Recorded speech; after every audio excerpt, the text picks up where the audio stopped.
After months of gloom, the statistical verdict on Britain's economy has arrived.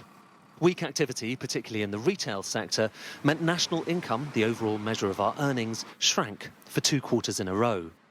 It means this country has officially entered a recession. The Chancellor suggests it's mainly down to forces beyond his control. We've also had a pandemic.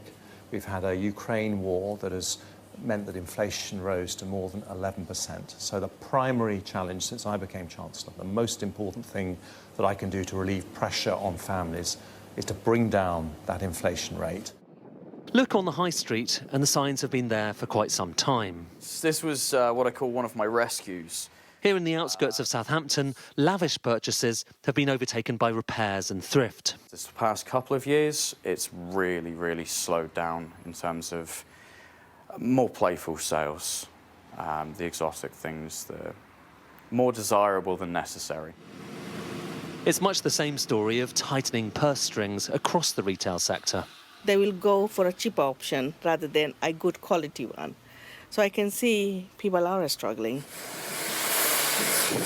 There's no weekly customers as much anymore. We used to have a lot of weekly blow dries, but they seem to drift off now.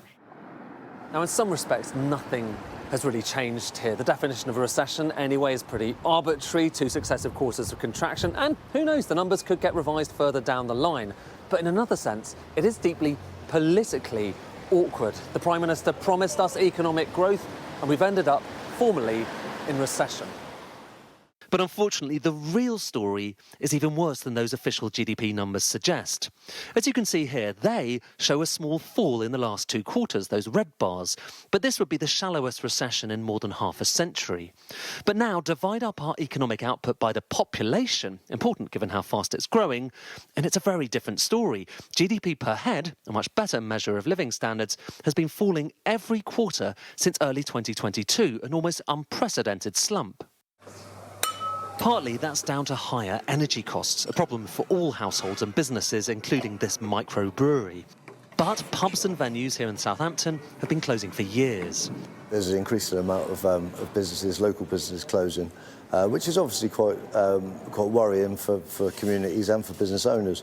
All we can really do is stay positive. And the economy is expected to improve this year and next, and with it, the fortunes of many businesses. Even so, it's hard not to escape the fact that from Brexit to COVID to the cost of living crisis, the economy has been pummeled with one blow after another. Now that pain has resulted in the most dreaded of all economic terms, a recession. Ed Conway, Sky News.